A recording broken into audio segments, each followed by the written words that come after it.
Hey, how's it going? I it's Friday. It's my Friday. It's like 6 o'clock. I just finished working and I'm done working for today. And I thought I would just pop in and like do a chatty video maybe. I don't know. Uh I have things to talk. I have books to talk about, but I don't not right quite like ready to talk about them because I'm just doing this kind of impromptu. Um Yeah, earlier this today I was just I was feeling a little bit ranty. I was feeling I was feeling ranty about bookish things. And the funny thing is that now I don't really even remember what what one of those topics was. Wait, I kind of do remember. Well, anyway. Anyway. Yeah, so I just thought that I would pop in and say hi, and I won't hopefully won't keep this too long cuz I'm trying to get back in the habit of having a video every week, and I have been trying to get to do one this week, and it just has not been working. And I don't know. Next week might be tough too, but I will keep trying. Let's see. Um, May's going well from a reading standpoint. I think I've read 3 or 4 books, maybe. I read, let's see, what have I read? I read Goodbye Vitamin by Rachel Kong. And then I read a book called Shutter by, I think her name is Ramona Eastman, which was a mystery. I think it might be a first in a series, but I'm not sure. Um, and then I read, and then I read, I guess, something else that clearly didn't impress me. I don't know. I'm pretty sure. I'll have to look at my Goodreads. You can sit here with me while I look at Goodreads. This is what it's like lately. I'm like, what did I read? What month is it? Um, yeah. So I was doing the Elizabeth Bowen read along that is hosted by Sarah at Hardcover Hearts. I misspoke last time and said that Leo was also a host. He is not a host. Oh, yeah, okay. Uh, and I decided to drop out of that read along. Excuse me. Sorry. Because I just I didn't finish the first book. I was still behind when we started the second book, and I still had to finish the first book. I mean, I finished it, The Hotel, but then I was reading the last September, and I was not up to the halfway point at on the Sunday when we were supposed to talk. And I realized that I probably wasn't going to be able to finish that one either. And so I was going to end up in the same situation where I was always going to be trying to finish one of those books while starting the other one. And also kind of just always behind in the conversation. I am enjoying Elizabeth Bowen, but she is dense. Her prose is very dense. And I usually read, I'm not a super fast reader, but I'm 50 pages an hour maybe, depending. Definitely less for nonfiction, and definitely less for Bowen. Um, I was finding like more like 30 pages an hour. I don't track that. I don't track that stat. The only way I'm going by that is I know that I would start reading at a certain time in the morning, and then I would be reading and reading, and then I would look up and an hour had gone by, and I'd be like, oh, I got so far, and then I'd look down and I'd be like, yeah, I got like 25 pages, maybe. Actually, maybe it was more like 20 pages. That was just, there was a lot to underline and things that were interesting, but I just realized that it's probably not the best. And honestly, lately, I'm such a mood reader, and I'm not good with following a program. So yeah, okay, I give up. I give up. Um, I'll just, I'll wing it. I'll wing it. I'll get to them. I got the books. I got all the books, so I'll just kind of just wing it on my own. And lately I feel like I feel in the mood for nonfiction. I'm really kind of wanting to read more nonfiction. I'm wanting to read classics. I don't know why I sound so puzzled by that myself. I want to read classics, but yeah, I do. Haha. um, and then I want to read like genre type lightweight things, or I want to reread things. I want to reread things I've already read. Those are the things. That's a lot of things. I'm just not really feeling, I'm definitely not feeling like contemporary literary fiction much. I think it might be all the prizes. I think it just might be the prizes. Although I have to say, this year on BookTube, there's a lot less about the prize books, or at least less is popping up. Maybe because I just don't end up watching or clicking on those videos for the women's prize and for the Booker. Is it the Booker? It's not up yet, is it? I don't know. I don't know what prizes, any prizes. I'm just really not a prize person. That was what my rant was about earlier. I wrote a note down for myself so I could think about what I was gonna say.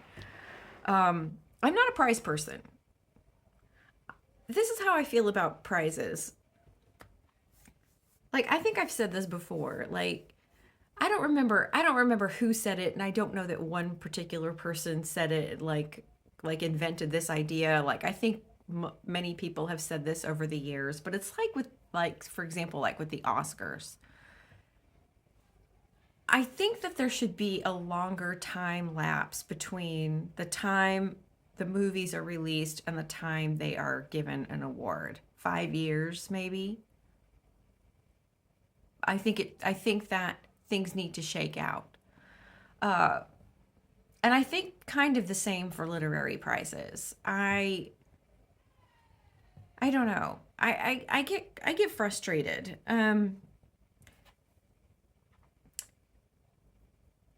I feel like, there are books that have big marketing budgets. There are books that have a bigger push. There are authors who are more well known.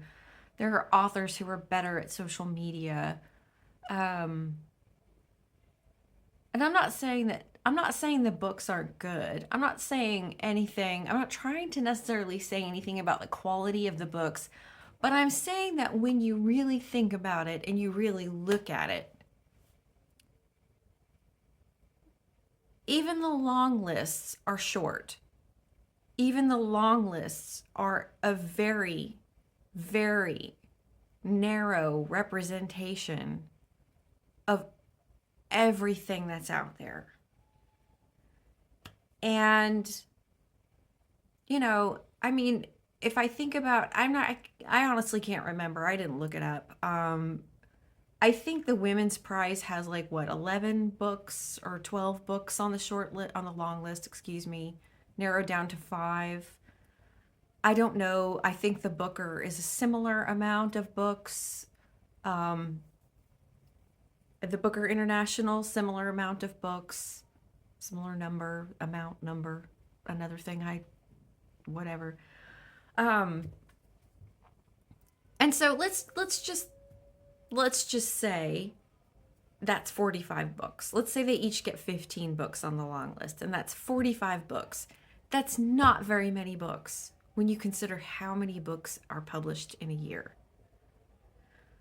Not still really very many books when you consider how many book searches, even just if you looked at literary fiction, it's not that many books. And although it seems like they're sort of trying to do a better job of including small presses and independents and whatnot, it's still quite a bit dominated by bigger bigger houses, bigger publishing houses, and bigger names. And I know like this year, the women's prize list was kind of a surprise because there were a lot of books on there that no one expected. Um, and then, of course, there was the Pulitzer upset this year. Of course, the Pulitzer's different because I think, it only ends up with three nominees. I don't know how they call it. I've read about it before, but I don't remember all this off the top of my head. I don't hold all this up here. Um, and a book that nobody expected to win, that was a blip on most people's radar, won. I like Jane Ann Phillips. I bought the book back when it was published because I like her as an author. I haven't read everything she's ever written, but she did write one of my favorite novels of all time, which is her first novel, Machine Dream, which I believe was published back in the early 80s. And it's an excellent book. It doesn't read like a debut novel at all. But there's apparently a lot of people hate The Night Watch. They hate it. Not only were they shocked that it won a prize, but they are hating it. And I'm not sure if a lot. I'm seeing this across various social media, on YouTube, on Instagram. That's the only social media I look at. Um, and there seems to be quite a bit of resentment that certain books didn't win. James, Heaven and Earth Grocery Store, Tom Lake. There are probably others that I'm unaware of because I honestly am really bad at kind of paying attention to all the new things unless it's an author I'm interested in. And not that I'm uninterested in those authors. And I read Tom Lake, and I plan on reading James and Heaven and Earth Grocery Store at some point. But yeah, I think I do kind of wonder if some of the backlash is a little bit, I don't know. A lot of it has the tone of sort of like, you know, the the the the quiet girl in the back row in science class getting elected homecoming queen when nobody expected it. And not the head cheerleader. Like everybody, the head cheerleader should have won. I don't know. It's a little weird. I'm rambling. I know that I'm rambling. Um, I almost feel like because it was so unexpected, I feel like people are ready to go in and be critical subconsciously, mostly subconsciously. I'm not trying to ascribe bad motives to anybody at all, but I think that when you have a standard in your mind and you think that something else should have won, then there's a good chance that you could be, if you're surprised, that you could kind of go into something just kind of like, oh yeah, well, let's just see. I don't know. I haven't read the book, so I mean, I don't have a horse in the race or whatever, and I honestly wasn't paying any attention. And I would have been thrilled if Tom Lake won, but I don't know.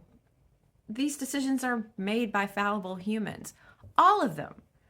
All the prize lists are curated by fallible humans. And I guess that's another thing that bothers me about them in general, that how do we know that those are the best books? Who are we trusting to say that those are the best books? And who's to say that there aren't better books?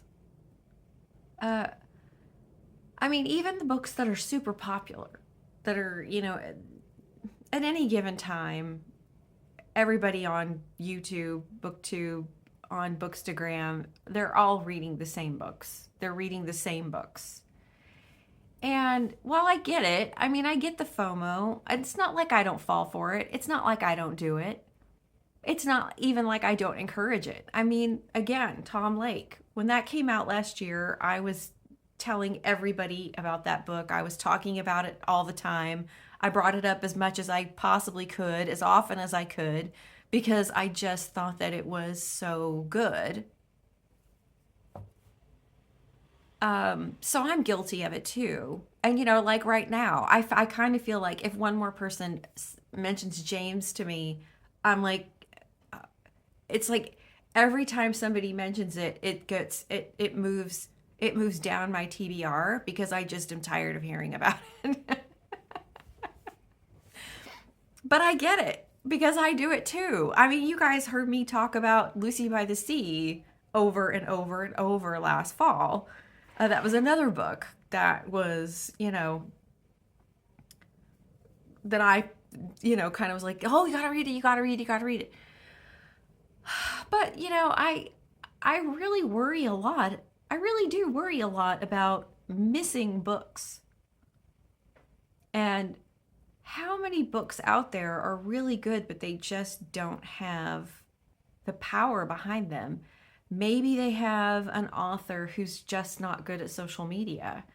Maybe they have no marketing budget behind them. Maybe they are with a smaller house or a smaller press that just can't afford it. Um, and the other thing is that maybe they try to get arcs in the hands of booktubers and bookstagrammers. If they get arcs, I don't know like how many arcs an author gets, or how many copies they get to just give away. But if they don't, how do we find out? And then even if we do get it, I mean, look, I have stacks of books behind me. Some of them I've read, some of them I have not read yet. But every single book here is a book that I bought with the intention of reading it. It's like, it's not like I'm not planning to read the books when I buy them. But if I got a book, if someone gave me a book from an author and said, this is such a good book, but it's kind of unknown, I probably am still going to be also guilty of prioritizing these other books or books that I know better over that book. And maybe until I hear someone talk about it. I guess, and would that be better if there were no prize lists? Or would the prize lists be better if there was a chance for other books to surface and then for things to shake out? As opposed to, it feels very zeitgeisty. It feels very, these lists are, these are the books of the moment. These are the movers and the shakers. You know, I don't know what this is. Um, you know, and the other thing is, that we end up. Why read a book because it got a prize? Why read a book just because it got a prize? Why prioritize that book over a book that didn't get a prize? Um, because I think we've all been there. I mean, it's always kind of funny to watch everybody run to read the prize list books and then find themselves disappointed. And it's sort of like after a certain amount of time, don't you go, oh, maybe this prize thing is just not all it's cracked up to be. And maybe it's too small. Again, I don't know how they call for these prizes. I'm more familiar with like how they pick best American short stories than I am with how they pick some of these prize list books. I'm no less baffled because I've read some best American short story collections where I'm like, what? Why? Why these stories? You've got to be kidding me. That's just why I'm really I'm really wary of prizes and bests and who are these people? Who are these people telling me what's good? Who are these people telling me what's best? And how do I know? Because it creates so much noise. It creates such a great deal of noise that ends up obscuring books that could be better, or books that are as at least as good as. Um so yeah, I mean I don't have any big answers here. And I mean I'm not really I don't mean to like um I don't mean to insult or speak against anybody who's really passionate about the prize lists. That's not my intention. I'm only trying to just open this discussion and say, I think it's I think it just isn't great. I think it could be done better. Uh, and I don't think the answers are more prizes either. I don't think it's like, well, yeah, you're right. You know that the women's prize is really exclusive, or the Booker is really exclusive, or the Giller is really exclusive. Let's the Scotiabank Giller or that's together. I don't remember. Anyway, yeah, let's have a new prize. Let's make a new prize. I don't think that's a good idea either. I mean, maybe. But then it seems like, even when there's a new prize, this is the same, similar books. It's the same or similar books that end up appearing on these lists. And, I guess the other argument for prizes is, yeah, someone will probably point this out, so I want to address it. I pointed it out to myself earlier, so actually that's why I'm addressing it, which is those authors need that prize money. Because even best-selling books don't necessarily equal having an income, having a livable income, being able to live off your job as a writer, unless you are already in a kind of privileged position, or you are someone who doesn't care about much about material anything. And so, I mean, yeah, I think I understand that. I just, I'm like, maybe we could do better in other ways. Instead of just handing one writer a big chunk of change, then sometimes maybe a not deserved chunk of change. Maybe is there another writer that needs it more? Is there a better book? You see what I mean?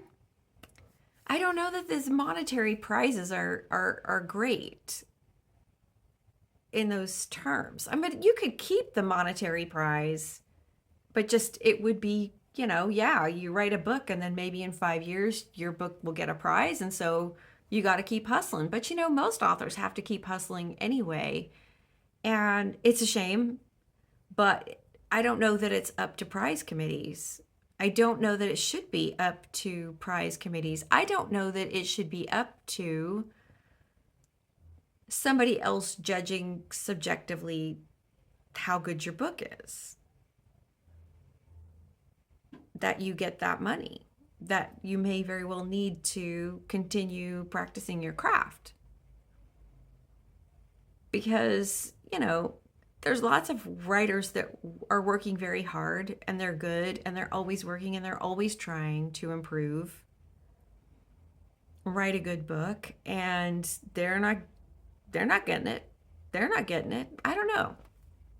Like I said, I don't have like a I clearly do not have out like a well thought out argument about this. I just have thoughts. I just have thoughts. And I'm also, the other thing is, this is unrelated kind of, but I'm just in a mood today because the other thing is, I just found out that the Netherlands is going to implement a tax.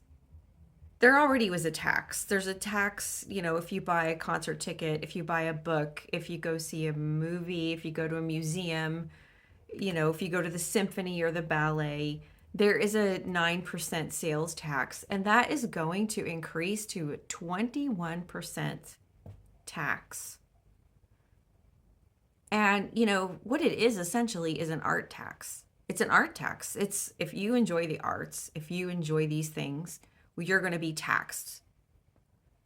And I think it is just unbelievably ugly. I think it's because that money's not going to back to the arts, is my understanding. It's not going back to the arts. So this is a thing that discourages people from buying books and going to see plays and going to see symphony and going to the museums, because either maybe they can't afford it. That's a pretty big hike. It could make the difference for some people. Or it's just discouraging. And especially on books. 21%. I mean, that's a high. So I mean, it limits the amount of books maybe that people can buy. I don't know. I'm just in a mood today. Yeah, I guess that's what it is. I'm just in a mood today. I had a whole rant also about personal essays, but I guess I'll save that. I'll just let you go and enjoy your weekend. And let me know what you think. I would love to hear what you think. I'm trying to really open this up. I'm not trying to shut it down. I really want to understand what other people think about this. If you think about this, what are your thoughts? I would love to hear them, and I would love to hear what's going on with you. And so yeah, just say hi in the comments if you get the chance. I guess if you're new, like and subscribe if you feel like it. I never say that. I know I'm supposed to say it, but so there, I said it. And if not, that's cool, because there's a lot of good booktubers out there. So maybe you'll find somebody who fits your style. That's cool. I'm happy to hear. I'm happy for BookTube as a whole. When a booktuber gets a new subscriber, an angel flaps its wings. I don't know. Yeah, okay. It's probably time for me to go now. Anyway, I hope that you have a wonderful weekend wherever you are. I hope that the weather is nice. I hope that you're feeling well. I hope that you have something good to read. And I will probably be back next week, and I'll actually try to talk about the books that I have read as opposed to just ranting aimlessly. So I'll see you then. I'll look forward to it. Take care.